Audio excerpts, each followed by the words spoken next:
हाय बच्चों, कैसे हैं। आज मैं फिर उपस्थित हूँ एक नए वीडियो के साथ जिसमें हम लोग पढ़ेंगे प्रकाश के परावर्तन के बारे में। जो दूसरा वीडियो है प्रकाश के परावर्तन का, और इसमें हम लोग पढ़ेंगे प्रतिबिंब के बारे में।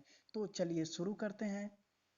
इसमें सबसे पहले हम लोग देखते हैं पढ़ना क्या है। तो इसमें पढ़ना है हम लोगों को प्रतिबिंब के बारे में, उसके प्रकार के बारे में, काल्पनिक और वास्तविक प्रतिबिंब जो होता है उसका गुण कैसा होता है इसके बारे में पढ़ना है। समतल दर्पण के द्वारा जो प्रतिबिंब बनता है उसका गुण कैसा होता है। दर्पण कितने प्रकार के होते हैं इसके बारे में हम लोग पढ़ेंगे, जिसमें समतल दर्पण, उत्तल दर्पण और अवतल दर्पण है ये। इसके बाद से हम लोग पढ़ेंगे चिन्ह परिपाटी के बारे में। तो इस वीडियो में हम लोग इतना ही पढ़ेंगे। तो चलिए शुरू करते हैं, आगे देखते हैं। तो पहला जो टॉपिक है इसमें है प्रतिबिंब। ये हम लोग को क्वेश्चन पूछा जा सकता है कि प्रतिबिंब किसे कहते हैं। 10th के एग्जाम में 2 नंबर का एक क्वेश्चन आ सकता है कि प्रतिबिंब किसे कहते हैं। तो किसी भी बिंदु या वस्तु से आती हुई प्रकाश किरणें परावर्तन के बाद या अपवर्तन के बाद जिस बिंदु पर मिलती हैं या मिलती हुई प्रतीत होती हैं उसे हम कहते हैं प्रतिबिंब। यानी मान लीजिए कोई एक वस्तु है और उससे किरण आ रहा है, और वो परावर्तन के बाद या अपवर्तन के बाद जिस बिंदु पर मिल जाए, सब एक ही बिंदु पर अगर कट जाए तो उसको हम कहते हैं प्रतिबिंब। मान लीजिए ये वस्तु है ए बी, यहाँ से किरण चल रहा है, ये लंबवत टकराया, लंबवत ही उसी पथ पर लौट जाएगा, क्योंकि हम लोग पिछले ही वीडियो में देखे थे अगर लंबवत किरण पड़ेगा तो उसी पर लौट जाएगा। ये दूसरा किरण जो चल रहा है ऐसे, तो परावर्तन के बाद ऐसे लौट गया। ये तीसरा किरण चला जो परावर्तन के बाद ऐसे लौट गया। ये कोई भी किरण एक दूसरे को अगर आगे बढ़ाएं तो ये कटने वाला नहीं है। पीछे बढ़ा के देखते हैं इसको, यहाँ पे ये पीछे बढ़ाए यहाँ पे आया, और ये पीछे बढ़ाए हम इसको तो ये आया यहाँ पे। यानी तीनों किरण को, ये वाला किरण है जो, ये वाला किरण है और ये वाला किरण है, इस तीनों को पीछे बढ़ाए तो इस बिंदु पे मिल रहा है। यानी इस DE को हम कहते हैं प्रतिबिंब। यानी जो DE है वह AB का प्रतिबिंब है। यानी किसी बिंदु या वस्तु से आती हुई प्रकाश किरणें, तो ये वस्तु है और इससे चलने वाली जो ये किरण है, किरणें परावर्तन या अपवर्तन के बाद, तो ये परावर्तन हुआ है, तो इसके बाद जहां मिलती हैं, ये सब जहां मिल रहा है उसी को हम कहते हैं प्रतिबिंब। तो आपको ये समझ में आ गया होगा कि प्रतिबिंब है क्या। तो किसी भी वस्तु से चलने वाली किरण परावर्तन के बाद या अपवर्तन के बाद जिस भी बिंदु पर मिल जाती हैं या मिलता हुआ प्रतीत होता है उसे हम कहते हैं प्रतिबिंब। आगे देखते हैं है क्या, कितने प्रकार के। तो प्रतिबिंब जो होते हैं वो होते हैं 2 प्रकार के। एक होता है हमारा वास्तविक प्रतिबिंब और एक होता है हमारा काल्पनिक प्रतिबिंब। तो पहले देखते हैं वास्तविक प्रतिबिंब है क्या। तो हम अभी अभी देखें कि अगर वस्तु से जो किरण चल रहा है परिवर्तन अपवर्तन के बाद यदि वो रियल में कट जाए तो जो प्रतिबिंब बनेगा उसे हम कहते हैं वास्तविक प्रतिबिंब। यानी किसी वस्तु से आती हुई प्रकाश किरणों के परावर्तन या अपवर्तन के बाद, यानी परावर्तित हो रहा है या अपवर्तित हो रहा है उसके बाद से अगर वो रियल में कट जाए, यानी जो किरण है वो रियल में कट जाए, तो उससे जो प्रतिबिंब बनेगा उसे हम कहेंगे वास्तविक प्रतिबिंब। यहाँ पे देख रहे हैं ये भी एक वस्तु है, इससे एक किरण चला ये और ये किरण चला ऐसे, तो ये पहला किरण जो है परावर्तन के बाद इधर गया और दूसरा किरण परावर्तन के बाद इधर गया, और देख रहे हैं दोनों किरण परावर्तन के बाद रियल में कट रहा है। ऐसे नहीं कि पीछे बढ़ाने पर कट रहा है, ये रियल में कट रहा है। तो यहाँ पे जो प्रतिबिंब बन रहा है A' B', ये हमारा कैसा प्रतिबिंब होगा, तो वास्तविक प्रतिबिंब है। यानी अगर किसी भी वस्तु से चलने वाली जो किरण है अगर परावर्तन के बाद रियल में कट जाए, वास्तविक रूप से कट जाए, तो उस प्रतिबिंब को हम कहते हैं वास्तविक प्रतिबिंब। वास्तविक प्रतिबिंब का जो गुण होता है वो गुण कितने प्रकार का होता है। तो वास्तविक प्रतिबिंब जो होता है वह उल्टा होता है। देख रहे हैं वस्तु यहाँ पे AB सीधा है ऊपर की ओर है, और इसका जो प्रतिबिंब बन रहा है A' B' वो किधर है, नीचे की ओर है। यानी जो प्रतिबिंब बनता है वो उल्टा होता है। और इस वास्तविक प्रतिबिंब को हम क्या कर सकते हैं, पर्दे पर आसानी से उतार सकते हैं। यानी जो भी वास्तविक प्रतिबिंब होगा उसे आसानी से पर्दे पर उतारा जा सकता है। अगर आप सिनेमा हॉल में गए होंगे कभी भी, तो जो प्रतिबिंब बनता है सिनेमा हॉल के पर्दे पर वो कौन सा प्रतिबिंब होता है, तो वह होता है वास्तविक प्रतिबिंब। तो अगर आपसे क्वेश्चन पूछा जाए कि सिनेमा हॉल में जो पर्दे पर प्रतिबिंब बनता है वो कैसा प्रतिबिंब है, तो आप बोल सकते हैं वो वास्तविक प्रतिबिंब होता है। अगला जो है हमारा है काल्पनिक प्रतिबिंब होता क्या है। तो अभी देखें, किसी वस्तु से चलने वाली किरण परावर्तन के बाद यदि आभासी रूप से कटे, आभासी का मतलब होता है काल्पनिक रूप से, कल्पना कर रहे हैं कि कट रहा है, एक्चुअली में वो कट नहीं रहा है, क्या किया जा रहा है, कल्पना किया जा रहा है। तो किसी वस्तु से आती हुई प्रकाश किरणों के परावर्तन या अपवर्तन के बाद किरणों के आभासी कटान से जो प्रतिबिंब बनता है, यानी बना प्रतिबिंब कैसा प्रतिबिंब कहलाता है, काल्पनिक प्रतिबिंब कहलाता है। यहाँ पे देखते हैं, ये भी एक वस्तु है, ये हमारा मिरर है। तो ये भी वस्तु है, इससे किरण चला ऐसे रिटर्न चला गया, ये किरण चला ऐसे चला गया, ये किरण चला ऐसे चला गया, ये किरण इधर जा रहा है, ये किरण इधर जा रहा है, कोई कटने वाला, ये किरण इधर जा रहा है, रियल में तो कटेगा नहीं। तो पीछे बढ़ा कर देखे डैश डैश से, तो शायद ये मिल जाए। तो देख रहे हैं यहाँ पे पीछे एक पॉइंट पे मिलता हुआ प्रतीत हो रहा है। तो ये जो डी बना है प्रतिबिंब, ये जो प्रतिबिंब है कैसा प्रतिबिंब है, काल्पनिक प्रतिबिंब है। समझ में आया? चलिए आगे देखते हैं। अब जो काल्पनिक प्रतिबिंब होता है उसका गुण क्या है। तो काल्पनिक प्रतिबिंब जो होता है वो सीधा होता है, देख रहे हैं ये वस्तु भी सीधा है ऐसे, और ये प्रतिबिंब भी सीधा है। तो काल्पनिक प्रतिबिंब जो होता है सीधा होता है और इसे हम पर्दे पर नहीं उतार सकते हैं। तो यहाँ पे अगर आपसे क्वेश्चन पूछा जाए किस प्रतिबिंब को पर्दे पर उतार सकते हैं, तो वास्तविक को, और किस प्रतिबिंब को पर्दे पर नहीं उतार सकते हैं, तो वो होगा काल्पनिक को हम पर्दे पर नहीं उतार सकते हैं। चलिए, अब समतल दर्पण जो होता है उसमें जो प्रतिबिंब बनता है वो कितने तरह का होता है। मान लीजिए आप दर्पण के सामने खड़ा होते हैं, आपके घर पे दर्पण होगा, सामने खड़ा होते हैं, तो उसमें जो प्रतिबिंब बनता है कैसा बनता है। तो आप जब भी खड़ा होते हैं तो आप देखते हैं कि प्रतिबिंब, आप अगर सीधा खड़ा है तो उसमें सीधा ही बनता है, यानी प्रतिबिंब सीधा बनता है। अगर आप चले जाएं वहां से तो क्या वो प्रतिबिंब वहां पर रहेगा, तो नहीं, तो यानी वो प्रतिबिंब काल्पनिक है। और कहाँ बनता है, तो दर्पण के पीछे बनता है। यानी समतल दर्पण द्वारा जो प्रतिबिंब बनता है वो बनता है काल्पनिक, सीधा, और दर्पण के पीछे बनता है और वस्तु के बराबर बनता है। तो अगर आपसे पूछा जाए किस दर्पण में वस्तु का प्रतिबिंब काल्पनिक, सीधा और वस्तु के बराबर बनता है, तो वो दर्पण होगा समतल दर्पण में वस्तु का प्रतिबिंब काल्पनिक, सीधा और वस्तु के बराबर बनता है। अब प्रतिबिंब उतने ही दूरी पर बनेगा जितनी दूरी पर वस्तु हो। यहाँ पे देख रहे हैं दर्पण है, वस्तु यहाँ पे है, जितना दूरी पे ये वस्तु है यहाँ से उतने दूरी पर ही क्या है, प्रतिबिंब है। यानी प्रतिबिंब उतने ही दूरी पर पीछे बनेगा जितने दूरी पर वस्तु सामने होगा। आप देखते हैं दर्पण से आप जैसे जैसे पीछे हटते हैं आपका प्रतिबिंब भी क्या होता है, पीछे हटता है। आप जैसे जैसे दर्पण के आगे बढ़ते हैं प्रतिबिंब भी वैसे वैसे आगे बढ़ता है। यानी जितनी दूरी पर वस्तु होगा उतने ही दूरी पर क्या होगा, प्रतिबिंब बनेगा। और प्रतिबिंब पार्श्विक रूप से कैसा होता है, उल्टा। चलिए समझते हैं यहाँ पे पार्श्विक रूप से उल्टा। पार्श्विक का मतलब क्या हुआ। पार्श्विक रूप से उल्टा का मतलब हुआ कि लेफ्ट राइट हो जाता है और राइट लेफ्ट हो जाता है। अब कभी भी दर्पण के सामने खड़ा होइएगा तो देखिएगा आपका जो दायां हाथ होगा प्रतिबिंब का बायां होगा, और आपका जो बायां होगा वो प्रतिबिंब का कौन सा हाथ होगा, दाहिना हाथ होगा। यानी इसी को हम बोलते हैं पार्श्विक रूप से उल्टा बनता है।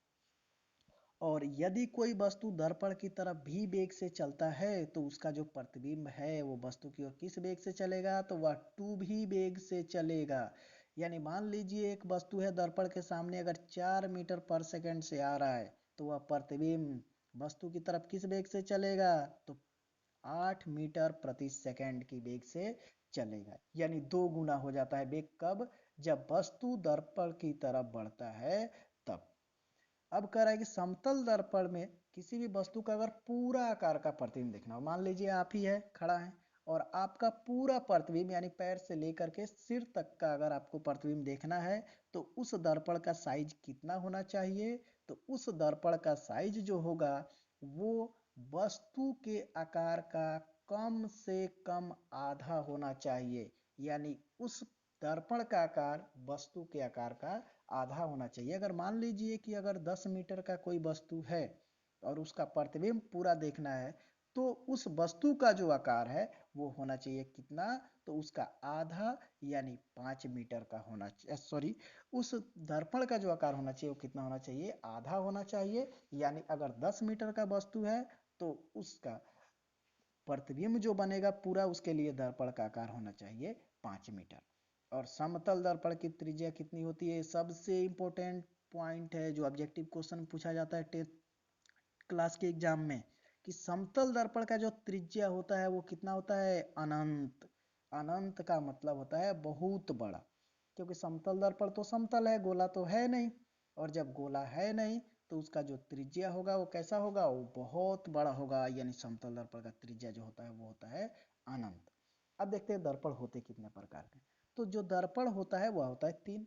एक होता है समतल, एक होता है परवलयिक और एक होता है गोलीय। यानी वह दर्पण जिसका परावर्तक सतह समतल हो, यानी आपके घर में जो भी होगा आप उस पे हाथ रख के देखिएगा वो एकदम प्लेन है, यानी वो दर्पण है कौन सा, समतल दर्पण। यानी जिसका सतह समतल होगा वो होगा समतल दर्पण। और वह दर्पण जो पूर्णतः गोलाकार न हो, पूर्णतः गोलाकार यानी वो पूरा पूरा तरह से गोलाकार न होगा, तो उस दर्पण को हम कहते हैं परवलयिक दर्पण। और वह दर्पण जो किसी एक खोखले गोले का भाग हो, खोखले गोले का मतलब होता है हमको इसी को पढ़ना है कि गोलीय दर्पण किसे कहते हैं और गोलीय दर्पण कितने प्रकार के होते हैं। तो खोखले गोले का भाग हो, मान लीजिए आप फुटबॉल देखें, तो फुटबॉल देखें तो अगर उसके कहीं से साइड से काट दिया जाए तो वो खोखला होता है, अंदर से फुटबॉल कैसा होता है, खोखला। तो साइड से जो हिस्सा काट लेंगे, तो उसी तरह से अगर कोई कांच का गोला है और उसमें से हम काट लिए, थोड़ा सा हिस्सा काट लिए और उसको हम दर्पण बनाएंगे, तो जो दर्पण होगा उस दर्पण को हम कहते हैं गोलीय दर्पण। चलिए, गोलीय दर्पण जो होता है वो होता है दो प्रकार का। एक होता है हमारा अवतल दर्पण और एक होता है हमारा उत्तल दर्पण।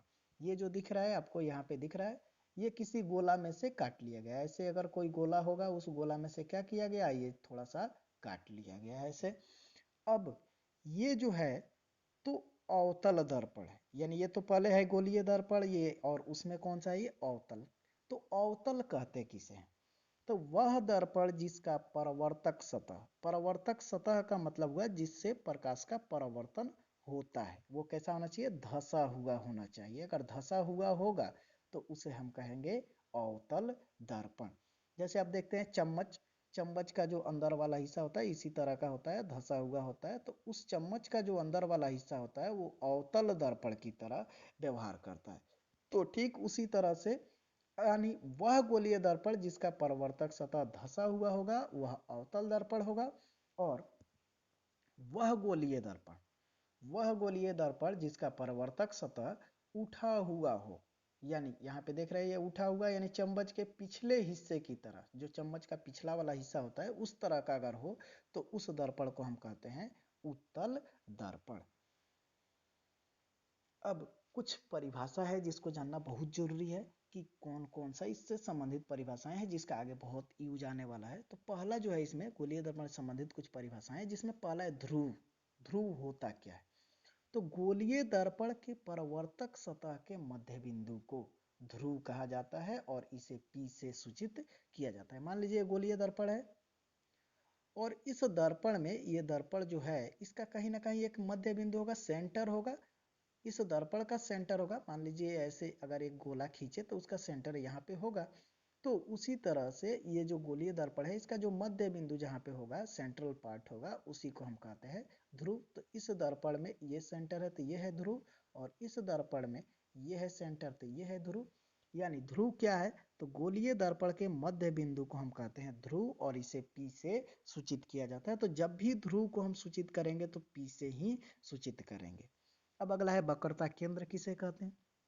तो हम देखें कि गोलीय दर्पण किसी एक गोले का भाग होता है, और जिस गोले का वो भाग होता है, ऐसे एक गोला है, ये इस गोले का एक हिस्सा है, और उस गोले के केंद्र को, अगर ये गोला है तो उसका कहीं ना कहीं सेंटर होगा, और उसी सेंटर को हम कहते हैं वक्रता केंद्र। यानी गोलीय दर्पण जिस खोखले गोले का भाग होता है उसके केंद्र को वक्रता केंद्र कहा जाता है, और इसे हम C से सूचित करते हैं। तो दो हो गया, ध्रुव को P से और वक्रता केंद्र को C से। अब आगे बढ़ते हैं, त्रिज्या होता क्या है। तो जाहिर सी बात है कोई भी गोला होगा तो उसका त्रिज्या होगा, कोई भी गोला होगा तो उसका त्रिज्या होगा। तो वक्रता त्रिज्या किसे कहते हैं, वक्रता त्रिज्या किसे कहते हैं, तो गोलीय दर्पण के वक्रता केंद्र यानी C, ये जो सेंटर है केंद्र, और ध्रुव के बीच की दूरी को, यहाँ पे दर्पण का ये मध्य बिंदु अगर है ये वाला, तो ये इसका ध्रुव है, और उसी के बीच का जो दूरी होता है उसी को हम कहते हैं त्रिज्या। तो देख रहे हैं यहाँ पे अगर ये दर्पण है, ये इसका सेंटर है, तो यहाँ से और इस दर्पण के सतह तक जो दूरी होता है उस दूरी को हम कहते हैं त्रिज्या, और इसे हम सूचित करते हैं R से। अब किसी भी दर्पण में जो त्रिज्याओं की संख्या होती है वो हो सकती है अनंत। कितनी हो सकती है त्रिज्याओं की संख्या? अनंत हो सकती है, क्योंकि यहाँ से हम खींच सकते हैं ये वाला लाइन, यहाँ से ऐसे खींच सकते हैं, यहाँ से ऐसे खींच सकते हैं, यहाँ से ऐसे खींच सकते हैं, ऐसे खींच सकते हैं, यानी बहुत सारा हम इसमें त्रिज्या खींच सकते हैं। आप पढ़े भी होंगे नीचे क्लास में पढ़े होंगे, किसी भी अगर कोई वृत्त है या गोला है तो उसमें हम त्रिज्या कितनी खींच सकते हैं? अनंत खींच सकते हैं। तो वही होता है त्रिज्याओं की संख्या कितना होता है? अनंत। अब अगला जो है वो है प्रधान अक्ष किसे कहते हैं? प्रधान अक्ष, प्रिंसिपल एक्सिस होता क्या है? तो ध्रुव और वक्रता केंद्र से होकर जाने वाली काल्पनिक रेखा को, मान लीजिए दर्पण का अगर ध्रुव है, यहाँ पे हम लोग समझते हैं ये दर्पण का ध्रुव है और इसका ये है सेंटर, इससे होकर के जो लाइन जाएगा ऐसे, जो काल्पनिक लाइन ऐसे गुजरेगा, यहाँ पे देखते हैं ये दर्पण है तो इसका ध्रुव है और इधर सेंटर होगा, तो यहाँ से सीधा एक काल्पनिक लाइन जाएगा, ऐसे देख रहे हैं, कल्पना कर रहे हैं, मान रहे हैं कि ऐसे एक लाइन ऐसे जा रहा है, तो इसी को हम कहते हैं प्रधान अक्ष। और किसी भी दर्पण में जो होता है प्रधान अक्ष का संख्या सिर्फ और सिर्फ एक हो सकता है। तो ध्रुव और वक्रता केंद्र से होकर गुजरने वाली यानी जाने वाली जो काल्पनिक रेखा होती है उसको हम कहते हैं प्रधान अक्ष, या उसी को हम कहते हैं मुख्य अक्ष। और किसी भी गोलीय दर्पण में इसका संख्या कितना होता है? तो इसका संख्या सिर्फ और सिर्फ एक होता है। चलिए अगला जो है वो है फोकस। मुख्य फोकस होता क्या है? मुख्य फोकस किसे कहते हैं? तो प्रधान अक्ष के समांतर आने वाली किरणें परावर्तन के बाद मुख्य अक्ष के जिस बिंदु पर मिलती हैं या प्रतीत होती हैं, मिलती हुई प्रतीत होती हैं, उसे हम मुख्य फोकस कहते हैं और उसे एफ से सूचित किया जाता है। अब देखते हैं कि यहाँ पे एक दर्पण दिख रहा है, ये हमारा है प्रधान अक्ष, और इसके समांतर एक लाइन आया और परिवर्तन के बाद इधर गया है, ये लाइन आया परिवर्तन के बाद इधर गया है, ये लाइन है परिवर्तन के बाद इधर गया है, तो सब देख रहे हैं एक पॉइंट पर यहाँ पे मिल रहा है। तो मुख्य अक्ष के जो समांतर आने वाली लाइनें हैं वह परिवर्तन के बाद जिस बिंदु पर मिलती हैं, या यहाँ पे देखें तो ऐसे चला गया, ये ऐसे चला गया, अगर इसको हम पीछे बढ़ाएं तो मुख्य अक्ष ये है, इस लाइन पे एक जगह सब ये जाकर के मिलता हुआ प्रतीत हो रहा है, तो इसी को हम कहते हैं फोकस। यानी इस दर्पण के लिए फोकस ये है और इस दर्पण के लिए फोकस ये है, तो ये हमारा है अवतल और ये हमारा है उत्तल दर्पण। अब फोकस दूरी किसे कहते हैं? फोकस दूरी, तो फोकस और ध्रुव के बीच की दूरी को, यानी इस फोकस से यहाँ तक का जो दूरी होगा, फोकस और ध्रुव के बीच का जो दूरी होता है उसी को हम कहते हैं फोकस दूरी, और इसे स्मॉल एफ से सूचित किया जाता है। तो देख रहे हैं आप कि ध्रुव तथा फोकस के बीच की दूरी को फोकस दूरी कहा जाता है और इसे स्मॉल एफ से सूचित किया जाता है। चिन्ह परिपाटी, ये सबसे इंपॉर्टेंट है न्यूमेरिकल के लिए, ये बहुत मदद करेगा हमारा न्यूमेरिकल बनाने। चिन्ह परिपाटी यानी चिन्ह इसमें कौन सा पॉजिटिव होगा कौन सा नेगेटिव होगा। मान लीजिए वस्तु है, प्रतिबिंब बना है, तो सीधा बना है उल्टा बना है जैसे भी बना हो, तो उसका जो चिन्ह लगाना है कि कौन सा होगा, पॉजिटिव होगा कि नेगेटिव होगा। तो जो दर्पण में जो दूरी मापा जाता है, सब दूरी कहाँ से मापते हैं? अगर ये दर्पण है तो इसमें जो दूरी मापा जाता है वो ध्रुव से मापा जाता है। अगर जो जो भी है ये दर्पण, तो इसमें सब दूरी हम कहाँ से मापेंगे? तो इसके ध्रुव से मापेंगे। और अक्ष जो होता है इसको हम लोग मुख्य अक्ष जो होता है इसको हम मुख्य अक्ष मान लेते हैं। ये एक्सिस है यहाँ पे, इसको हम मुख्य अक्ष मान लेते हैं। अब इस दर्पण के यानी ध्रुव के दर्पण के जो दाएं ओर का दूरी, ये जो दूरी दिख रहा है इधर का, ये हम लेते हैं हमेशा धनात्मक यानी पॉजिटिव होगा। ये किस में होगा? प्लस में। और जो दर्पण के बाएं ओर का दूरी होगा, ये जो बाएं ओर का दूरी है ये हम लेंगे हमेशा किस में? माइनस में। यानी दर्पण में सभी दूरियां ध्रुव से मापी जाती हैं। ये दर्पण है, इसका ये ध्रुव है, यहाँ से मापा जाएगा। और जो अक्ष होता है उसको हम मुख्य अक्ष मान लेते हैं। और दर्पण के दाएं ओर की जो दूरी होती है, ये दर्पण है और इसके दाएं ओर का जो दूरी है वो हमेशा धनात्मक होता है। और बाईं ओर की जो दूरी होती है, ये इधर दर्पण से इधर ये बाईं ओर की दूरी है, तो ये कैसा होता है? ये हमेशा ऋणात्मक होता है। इसके बाद से मुख्य अक्ष के ऊपर की दूरी धनात्मक और नीचे की दूरी ऋणात्मक होती है। ये मुख्य अक्ष है, इसके ऊपर दूरी चाहे वो दर्पण के पीछे हो चाहे वो दर्पण के आगे हो, ऊपर की दूरी हम क्या लेंगे? धनात्मक, और मुख्य अक्ष के नीचे की दूरी हम क्या लेंगे? ऋणात्मक। तो अब देख लीजिए सभी दूरी कहाँ से मापेंगे? ध्रुव से। दाएं ओर का दूरी धनात्मक, बाएं ओर का दूरी ऋणात्मक, मुख्य अक्ष के ऊपर का दूरी धनात्मक और नीचे का दूरी जो होता है वो होता है ऋणात्मक। इसके बाद से अवतल दर्पण की त्रिज्या और फोकस दूरी होती है वो होती है ऋणात्मक। क्यों? तो देखते हैं यहाँ पे अवतल दर्पण है, इसका फोकस जो है और इसका त्रिज्या है वो दोनों बाएं ओर है, इसलिए अवतल दर्पण की फोकस और त्रिज्या जो होती है वो होती है ऋणात्मक। और उत्तल दर्पण की जो फोकस होती है और त्रिज्या होती है वो होती है धनात्मक।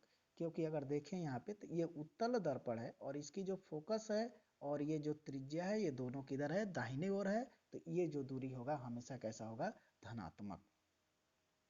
इसके बाद से अवतल लेंस और उत्तल लेंस, तो अवतल लेंस का भी फोकस दूरी कैसा होगा? ऋणात्मक होगा। जैसे अवतल दर्पण का होगा वैसे ही अवतल लेंस का होगा, और जैसा उत्तल दर्पण का होगा वैसा उत्तल लेंस का होगा। उम्मीद है आपको समझ में आया होगा। तो अब यदि आपको वीडियो समझ में आया हो तो चैनल को सब्सक्राइब कर लें, क्योंकि हम लोग पूरा वीडियो पढ़ने वाले लाइन से एक एक टॉपिक वाइज हम लोग देखेंगे, 10th का पूरा लेक्चर अटेम्प्ट करेंगे। तो जल्द से जल्द इस चैनल को सब्सक्राइब कर लें और अपने दोस्तों को भी शेयर कर दें। तो फिर मिलेंगे हम लोग नेक्स्ट वीडियो के साथ, तब तक के लिए धन्यवाद।